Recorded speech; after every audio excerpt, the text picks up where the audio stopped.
Dr. Babasaheb Ambedkar Open University.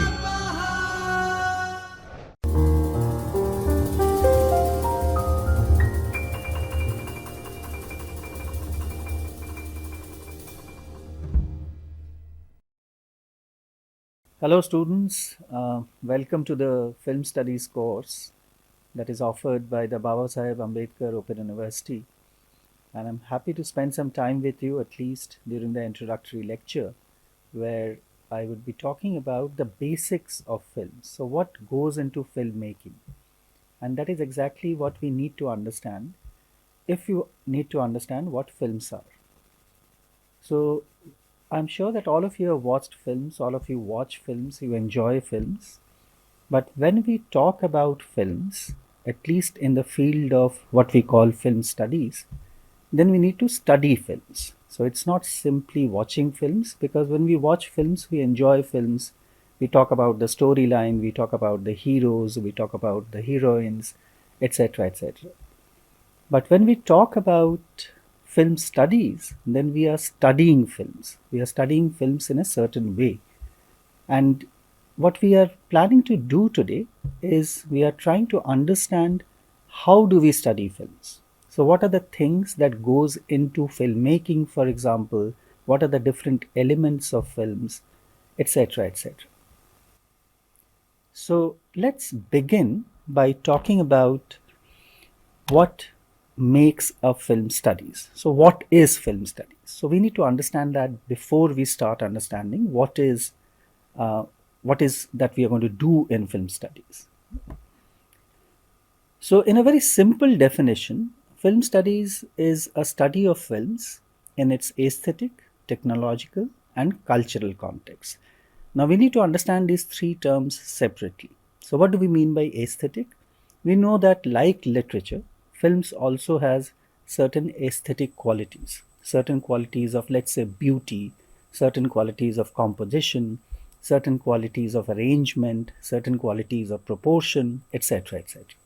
So just like when you watch a painting, or just like when you watch any other visual form, okay, I'm sure that you watch TV. So when you watch anything that is visually available to you, then there is an aesthetic quality to it.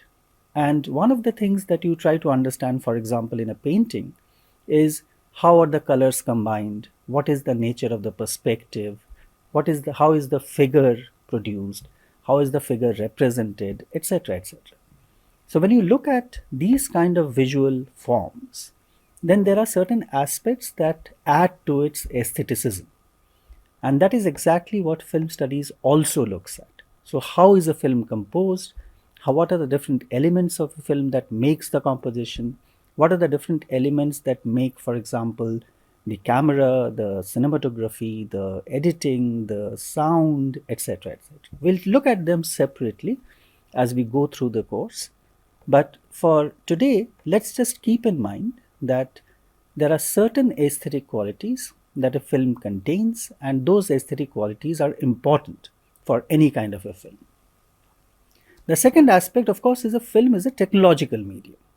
So when we talk about technology, we know that film will require camera, the film will require certain other kinds of technology, for example, lights. So there are different kinds of lighting possible in films. We also know that the camera will contain a special kind of a film. That is why it is called a film, because the word film comes from the cinematographic stock, as it is called, the reel that is used inside a camera. Of course, in today's world, we have digital cameras, we don't need reels anymore. But when films were, when it was begun, when films started being made, then the idea was to make films on film stocks, on a reel of film. And that was also technological, because reel of films came into existence much later in the 19th century, and we'll talk about it briefly when we talk about early cinema. But keep this in mind again, that along with the aesthetic aspect of films, there is also a technological aspect of films, because technology plays an important role in filmmaking. And directors are not simply visionaries who make stories or produce stories or create a very, very important film, but they are also technologists because they need to understand how a camera works, they need to understand how editing works, etc. etc. Yeah? So, the technological aspect of filmmaking is an important part of film studies. The third thing is cultural. Now, just like any other form of visual apparatus or any form of visual culture that we understand, for example, you look at paintings, you look at, in today's world, you look at the entire social media, this is all visual, right? So, when we do a Facebook post or when we do a Twitter post, we do different sorts of things. We simply do not write or type texts. We also use images, we use audio, we use video, etc. etc. So there is a cultural aspect to what we produce on the visual medium. And films, just like literature, produce a culture or sometimes even shapes a culture. So just like literature, so literature is often called as the mirror of the society. Sometimes they are not mirrors, they are not simply mirrors. Literature is also something that shapes a society. So films immediately play an important role because once it comes into existence, it also has a cultural aspect to it. So film studies looks at those cultural aspects as well. Now, what else do we do in film studies?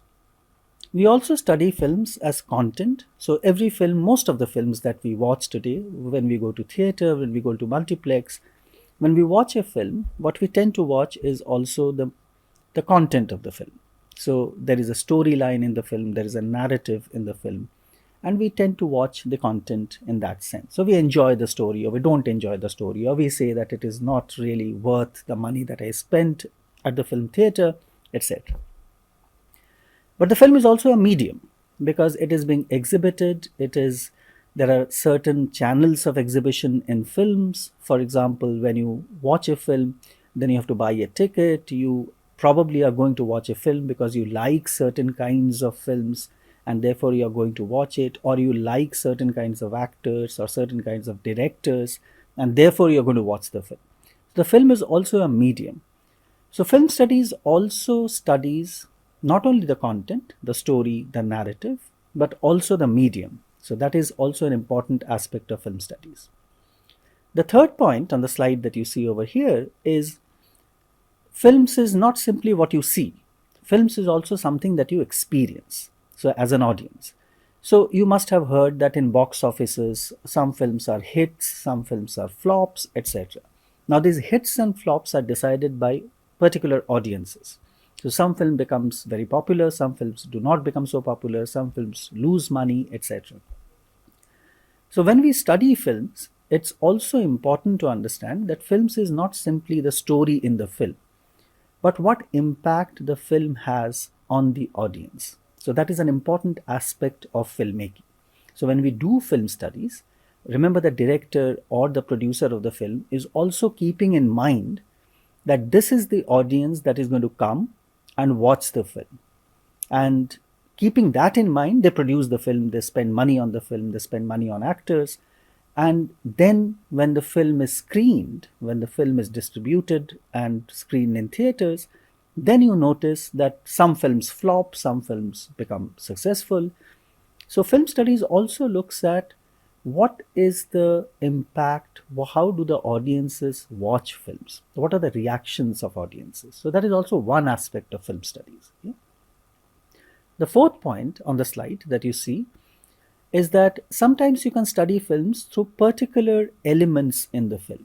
For example, you can think of a particular director. I'm sure that many of you watch films thinking that this is the director that I like and therefore I would like to go and watch his or her film. Similarly, you might like certain actors. Similarly, you might like certain production houses. So sometimes you even like production houses. So big production houses in India can have a massive influence on how a film is distributed, how a film is publicized, how a film becomes a part of the screen, the theater, and all that.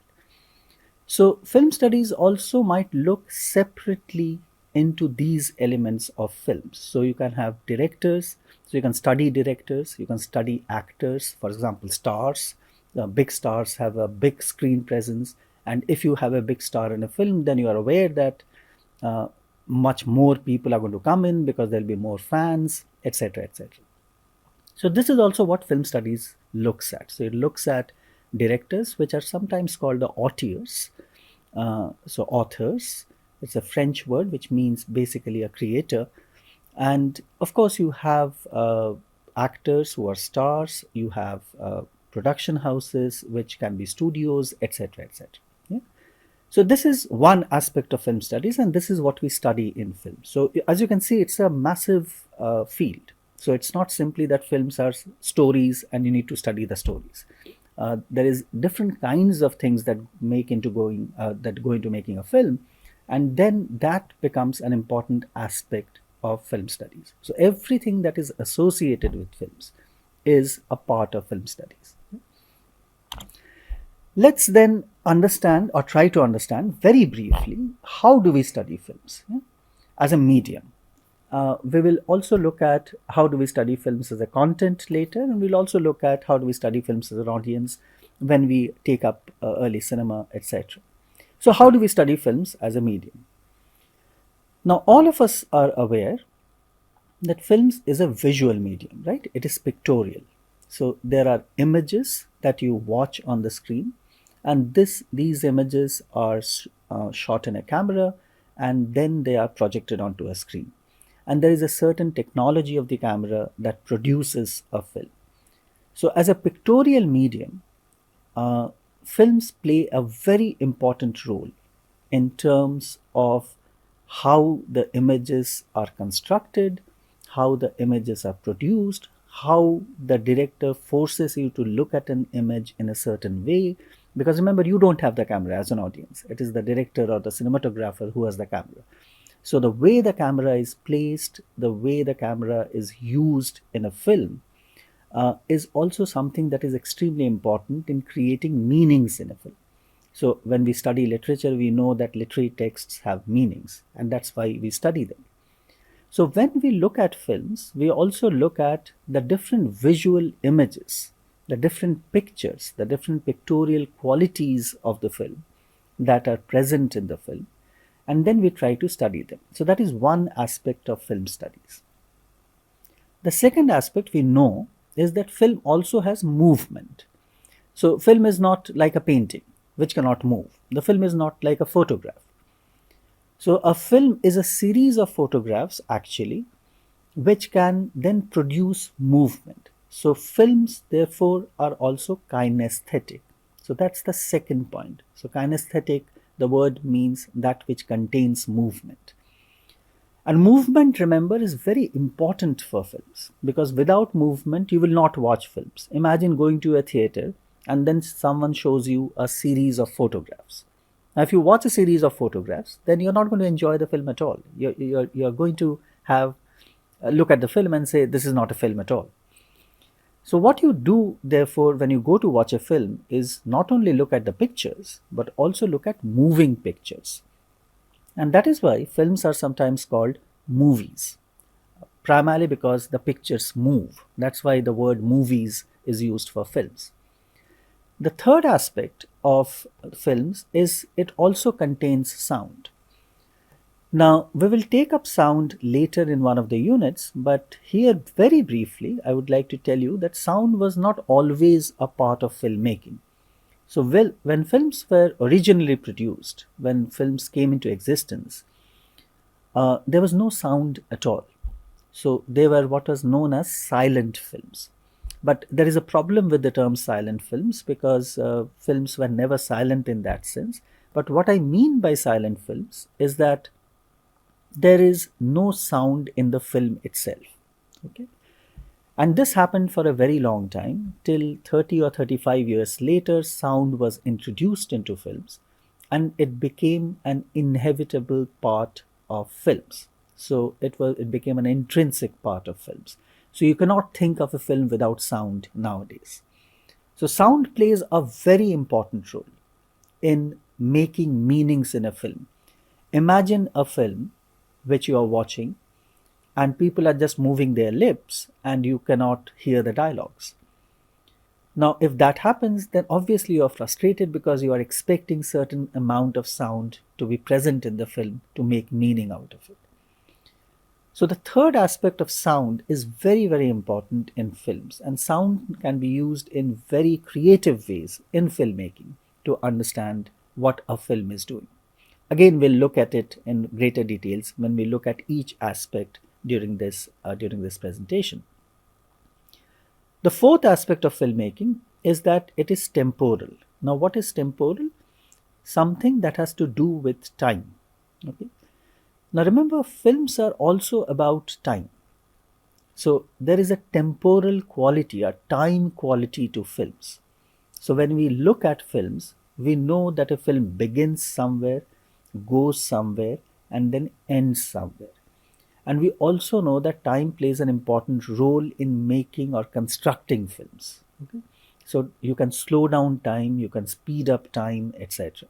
I'm sure that you remember many of these films where you see a child running, and in the next scene, you see the child has grown up as a man or a woman or whatever. So, what you have seen basically is a change in time in a very short span of the film medium.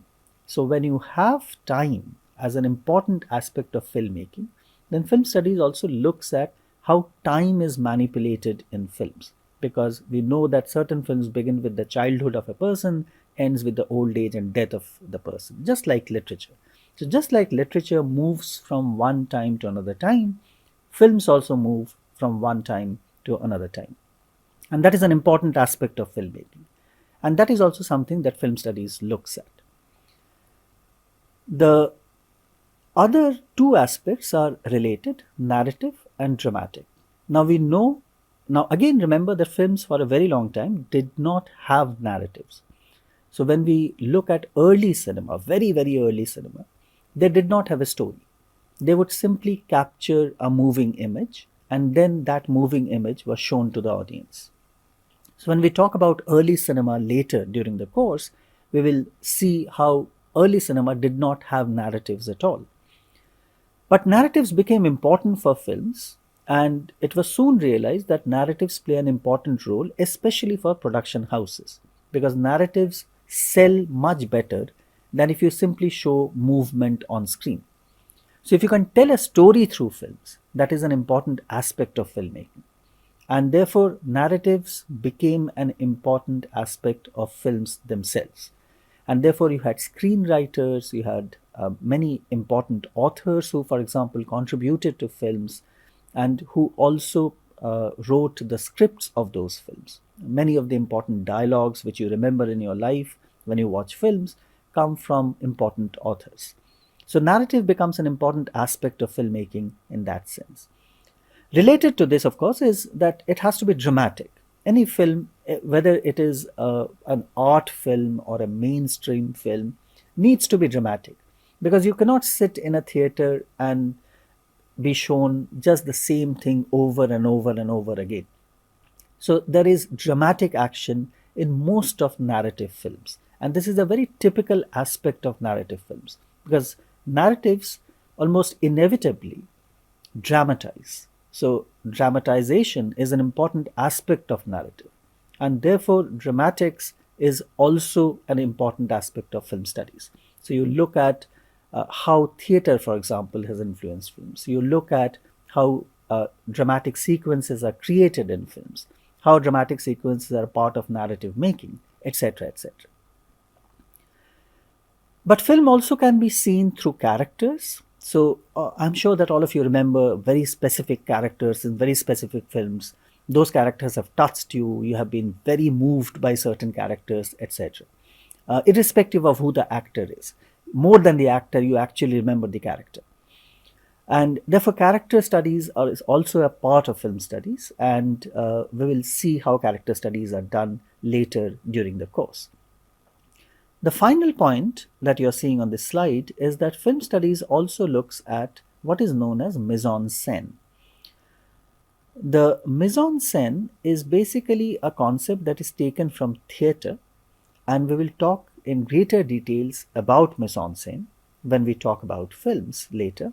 But here I'll just briefly tell you that mise en scène is basically the setting of a film.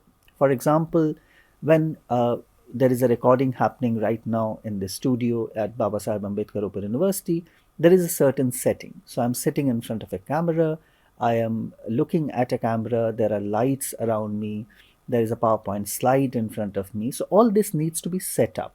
So all this setting up of the scene is called mise en scène. Okay, so when you set up a scene, for example, in theater, when you watch any play, you know that certain scenes are set up in certain ways. So that setting up of a certain way the film operates is called mise en scène. And mise en scène plays an important role in making meanings in a film. And it is therefore important to understand how a film is set up. So what are the different kinds of lights? What is the costumes that are getting used? What is the set that is getting used? What are the different types of props that are getting used? How is the human figure within that setting placed? So is the human figure in the center? How is the human figure in the left? Is the human figure on the right? What other objects are there around the human figure? All these things are studied in mise en scène. So mise en scène plays a very important role in understanding a film. So we'll talk about it in greater details in other units of this course when we talk about mise en scène. But keep this in mind that mise en scène studies are important studies for films. So let's take them one by one and then try to understand what I've just told you about these different elements of filmmaking, different aspects of filmmaking. So let's take pictorial. Now, if you remember, the first pictorial experience that you have when you're watching films is that you probably look at a trailer, or you probably look at a poster, or you probably look at an advertisement about a film, or probably you look at an actor who is talking about the film. So even before you watch the film, you have a pictorial experience of the film. So even before you go to the movie theater, buy a ticket, and you actually start watching the film, you already are carrying a lot of pictorial experiences before you go and watch the film.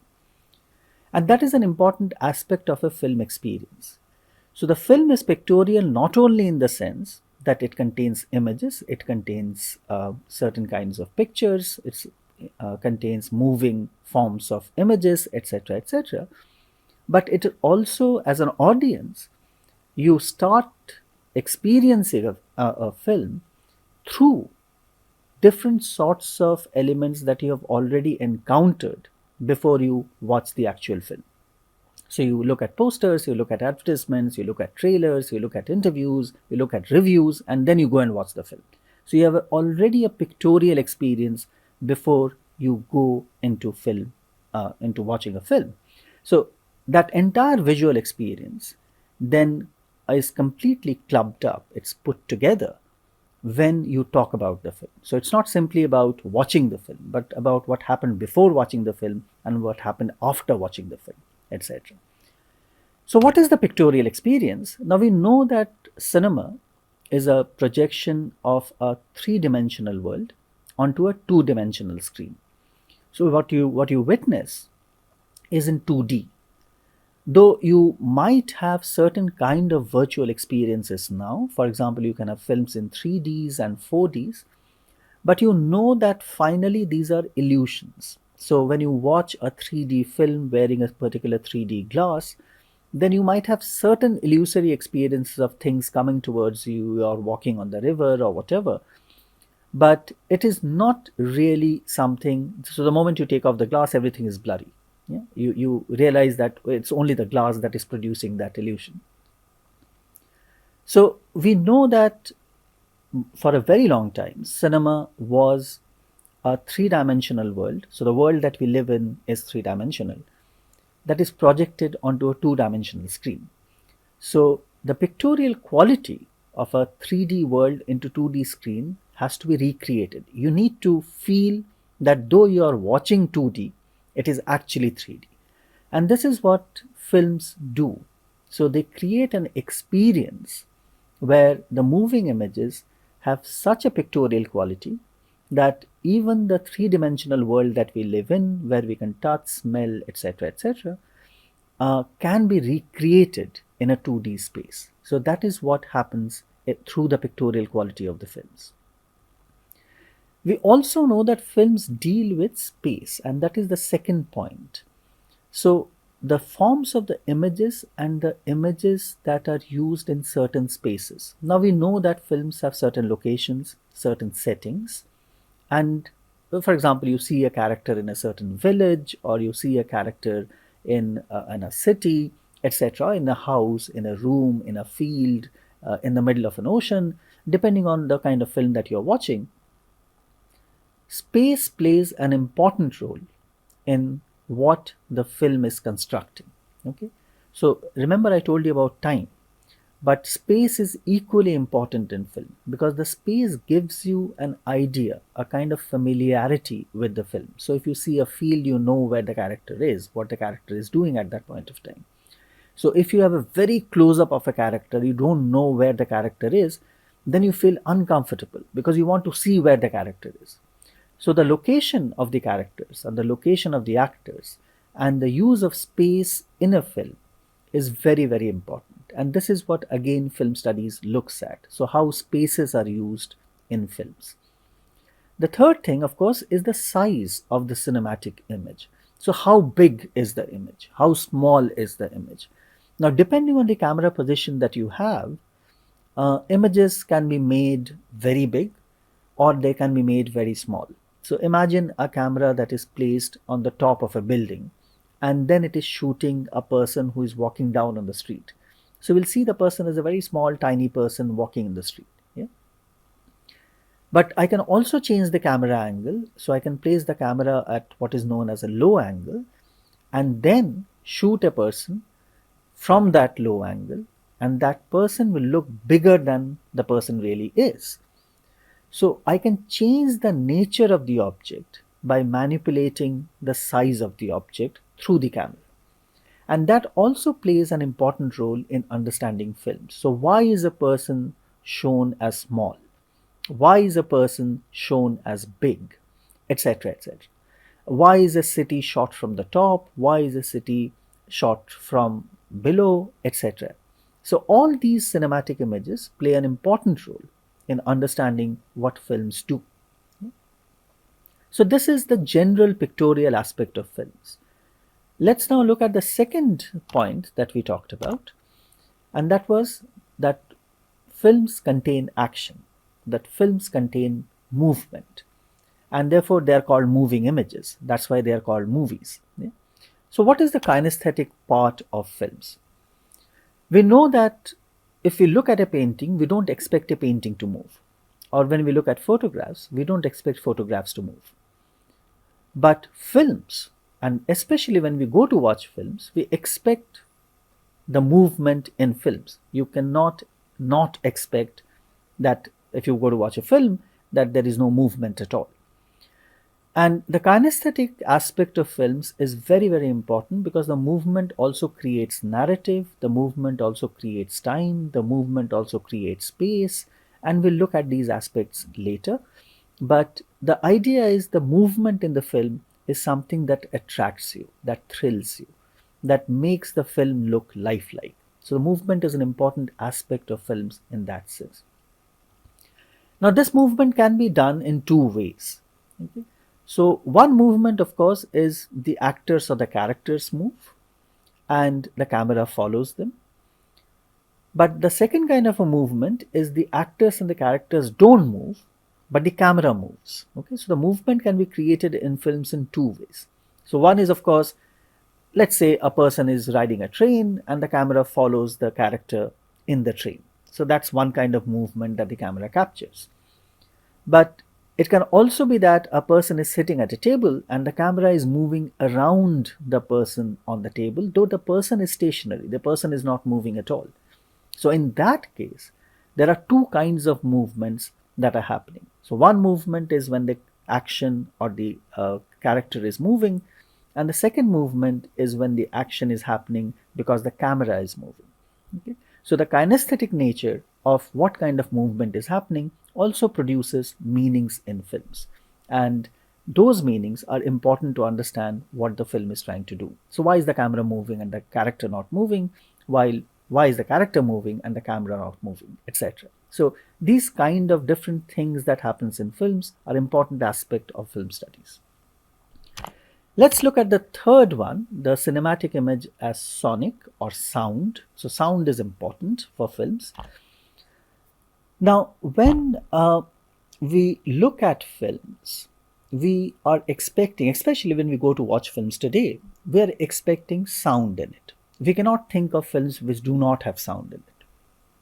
But we are also aware that in early films, in very, very early films, when films started being made, the nature of films was soundless. So there was no sound in the films. There will be sound around the films, but not in the films. Yeah. So when people go to watch films, they will have sounds of popcorn. When people go to watch films, they will have sounds of, in early days, for example, there will be an orchestra, music playing, etc., etc. But they did not have sound inside film tracks. So films in those days were soundless, or as it is called, silent. Yeah. In today's world, of course, you cannot think of films without sound.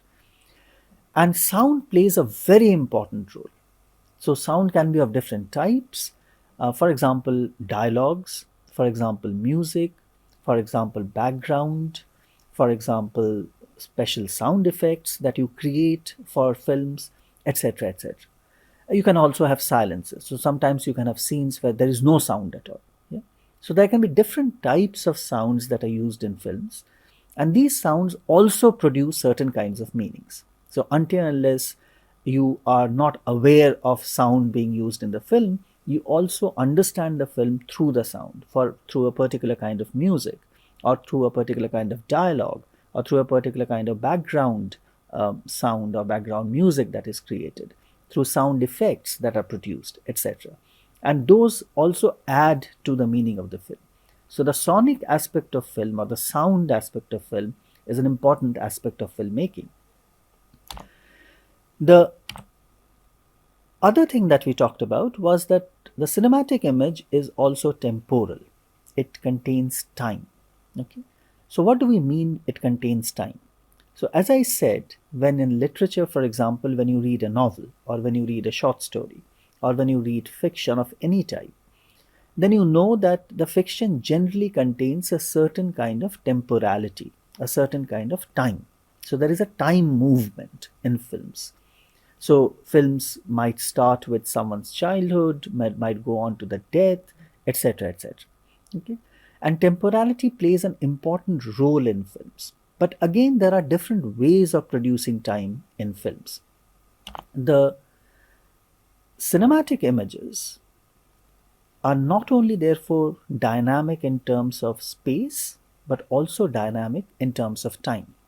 So time changes, just like space changes in cinematic images. So when we look at cinematic images, when we look at films, then we are aware that the change is not only in terms of space, but the change is also in terms of time. Now, there are different ways that I can play with time in cinema. So, cinematic time can be slowed down. For example, if you remember the technique of slow motion, where the time almost is slowed down, things happen very, very slowly. But you can also have fast motion, where time is sped up. Okay, but these are only very obvious examples of time slowing down or time speeding up. But I can also do different kinds of things with time when I am making a film. For example, in one scene, I can show that a person is talking to an adult, and the next scene, I can show the same person, the same child, talking to an adult, but the child has become an adult now. But the adult has not changed. So, in the next scene, if I show that, then I'm already telling the audience that a number of years have passed between this scene and the next scene. Okay. So, what we have, therefore, is a very strange movement of time where you can take time leaps almost. So think of science fiction films or films that deal with alien spaces. where time moves in very, very different ways. And those are important aspects of filmmaking. So, directors, filmmakers, producers, cinematographers, editors have a lot of freedom in what they do with time in films, and that is an important aspect of films. So, from scene to scene, when I move from one scene to another scene in films, then what I tend to do is through the help of editing called cutting or montage, I create sense of time. So sometimes I can create a series of time moments where the time is continuous, but I can also disrupt time. I can stop time. So, for example, the example that I gave you, a child becoming an adult. But I can also show a scene where a person opens the door, and in the next scene, I can show the person walking out on the street. So, it is a continuity of time. Okay. So, there are different techniques of creating time moments in films, and this is mostly done through the technique of editing, but it can also be done through cinematography, the way the director sees time, etc. etc. So, temporality or time is an important aspect of films. Let's move on to the next one now, which is the cinematic images narrative. Now, I don't think we need to talk much about narrative because all of us know that all films contain stories. At least some elementary element of a story will be there when films are made. So there will be some basic storyline. Okay. So you don't go and watch a film which doesn't have any story at all. So story is an important aspect of filmmaking. And just like all stories, like in literature or in novels, any kind of a fictional form, then you know that stories will have a beginning, they will have a middle, and they will have an end. So all stories will have a beginning, they will have a middle, they will have an end, they will have complications, they will have resolutions, they will have climaxes, crisis, etc. etc. And films are dependent on these kind of narrative mechanisms, especially what we call narrative cinema. So there are different kinds of cinema, but narrative cinema almost exclusively depends on stories, on the nature of stories. And therefore, when we look at narrative, we look at how is the narrative constructed in a film.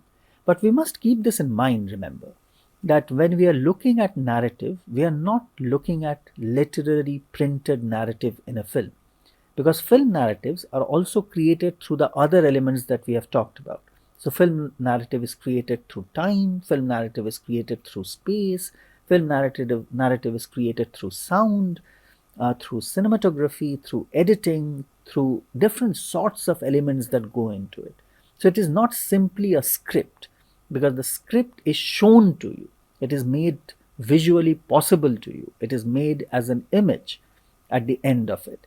And that image is the final narrative. So the final narrative in a film is not simply the story. The final narrative in the film is the story plus camera, plus editing, plus sound, plus different sorts of effects that the film produces. In today's world, of course, you have VFX, special effects, etc. etc. So, all these go together to make the narrative in a film. So, a film narrative is never simply the story. So, if you're reading a short story, then that's the only narrative. But if that short story is made into a film, then obviously there will be different sorts of elements added to that short story. So the short story remains as a narrative, as the basic textual narrative, the narrative of the text, but then you add camera, then you add editing, then you add sound, then you add mise-en-scène. All of these things go in to produce the narrative of the film. Okay? So when we do film studies, when we look at narrative, narrative is not simply the story. The narrative is also other things that are happening along with the narrative, and how is this narrative created through these other elements, etc.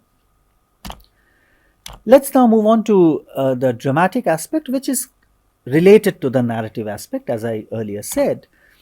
But we also need to understand that acting plays an important role in films. So characters are acted out in a film. So when we look at films, then we are not simply looking at a story, but that story is acted out by particular characters, sometimes stars, and because they are stars and you like their acting style, you go and watch those films.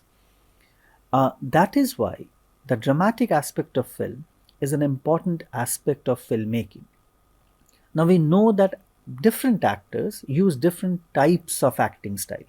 So sometimes you can have an actor who decides to play the role in the film and then move on to some other role, etc., etc. But there might be also actors who play same kind of roles or similar kind of roles throughout their career, and they create an acting style of their own. Okay? There might be some actors who, before coming to the film set, before coming and acting in the film set, actually would take a training for the character that they are playing. So this form of acting, for example, is called method acting. So where you have to be trained. For example, if I'm playing the character of a blind person, of a visually impaired person, of a visually challenged person, then I will need to spend time, let's say 3 months, 4 months, with people who have similar kind of disability, and then I train myself for how to do it, and then I go and play the role in the film. So the dramatic action becomes, these actors believe, becomes much more authentic, because you know how a visually impaired person, a visually disabled person can look at the world, or in a metaphorical sense. And this is how the dramatic aspect of filmmaking becomes an important aspect of film studies themselves. So, how do actors portray characters? What are the relationships that exist between these characters, etc.? So, that's an important part of the narrative of the film. So let's come to character then, and we know that through their actions, characters show forth their inner motivations and natures, and this is also a part of acting and therefore related to the dramatic nature of films. And I'm sure that I'm putting up some images randomly onto the screen, and I'm sure that you will be able to identify with some of them. Because you remember these people, you might even forget the actor, but you might remember the character, because the character is so popular, because the character throws light on a certain kind of person who who inspires you, or who doesn't inspire you, or whom you hate, etc., etc. So the characters can play an important role in formulating your understanding of a film. So I'll just show you some random images, and I'm sure that you will be able to identify all of them. Uh, Now, if you I'm sure that you know some of these actors. They are very famous actors, but many of them played characters who played a very important role in creating that character. So that character becomes almost iconic. So the character is identified with that actor. So the actor's names sometimes are forgotten, and that actor's name is referred to as through the character's name, etc. So these are important aspects, therefore, of films, how the characters play an important role in making of a film, and therefore script writers play a very important role in filmmaking. Let's move on to the next one, which is mise en scène. Again, I'll not talk very in great details on mise en scène. I'll just very briefly mention what it means, what we do.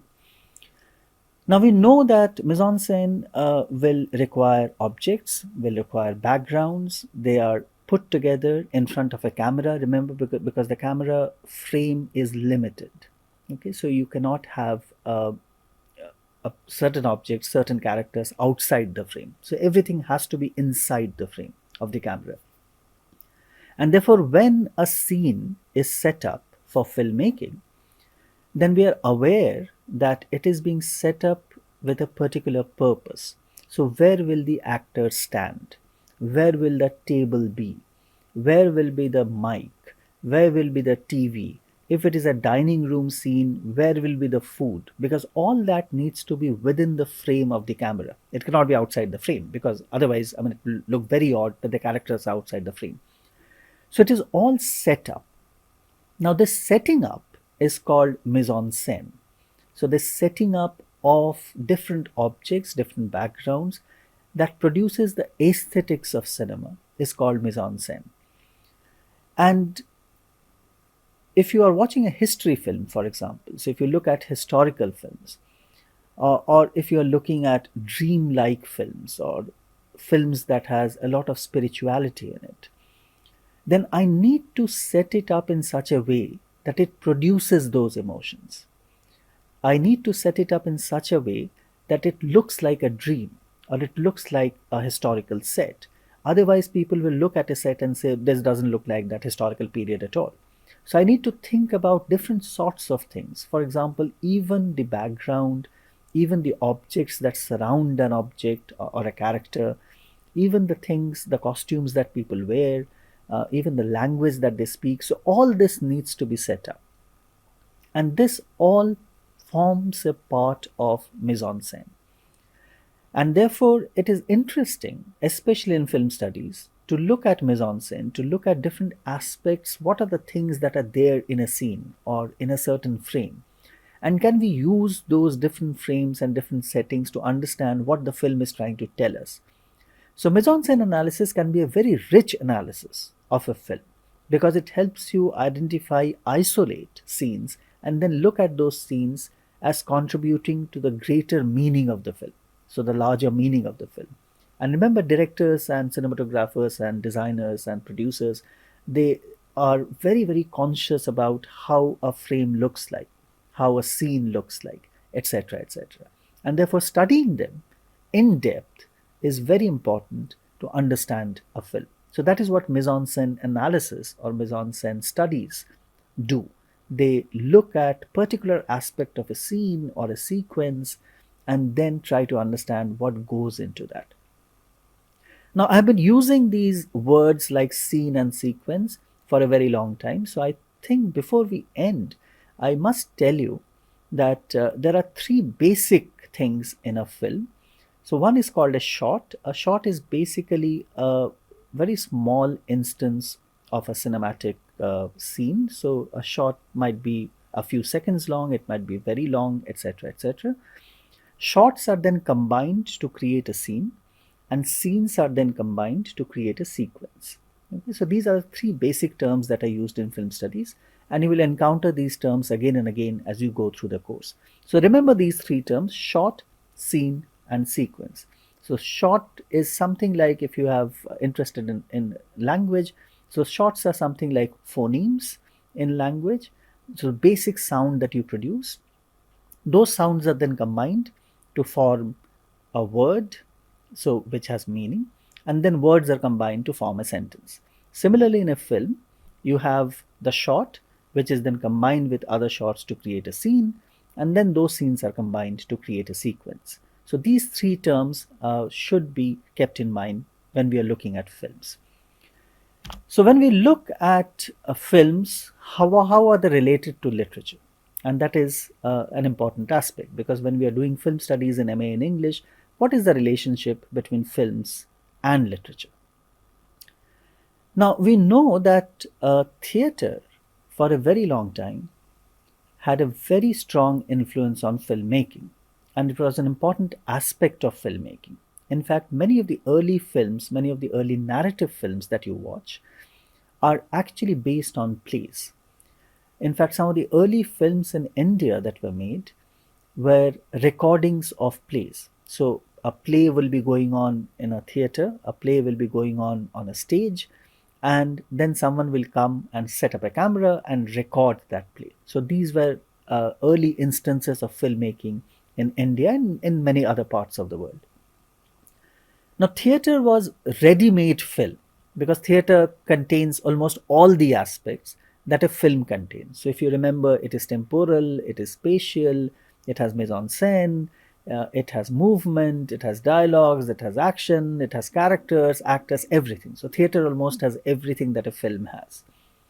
So, theater played a very important role in contributing to films. And if you look at the entire history of films in around the world, not only in India, but in the West or in the East, in the Far East, like in Japan, many of the early films that you look at were actually based on plays. So, plays played an important role, or theatre played an important role in contributing to filmmaking.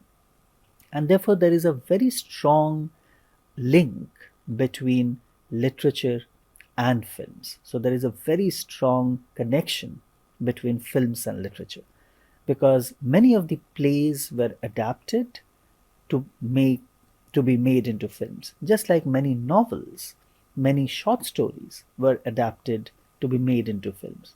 So there is a very strong connection between literature and films. Uh, of course, I'll end this by telling you a story about one of these adaptations. I'm sure that all of you know about Shakespeare's Macbeth, which was a very popular play even during Shakespeare's times. The play was adapted in different ways, especially in theatre, throughout the history. So the play was produced in 17th century in Shakespeare's times, and the play was then adapted across 18th and 19th and early 20th centuries in different ways.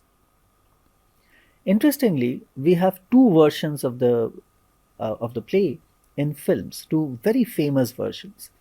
One of the early versions of Macbeth was made into a Japanese film by a famous Japanese director called Akira Kurosawa. So Kurosawa was actually very influenced by Western filmmaking. So he thought he will make a film on Shakespeare's Macbeth. And he made a very famous film called Throne of Blood. So if you do get a chance, do watch Throne of Blood. It's available online, which is a Japanese adaptation of Macbeth. More recently, in India, we have another adaptation of Macbeth by Vishal Bharadwaj, and the film is called Maqbool, which again Indianizes the entire story, the Shakespearean story of Macbeth. So, what you see is that though the play was written about 400 years back, it still has an impact on not only other forms of arts but also filmmakers. So, a very early play has a very strong connection to the new form of arts like films. And therefore, you cannot really separate the discipline of filmmaking and the discipline of literature because they are kind of intimately related, they are kind of intimately interconnected. And we need to look at those interconnections when we are doing film studies. With these words, I'll end and thank you so much for listening to me.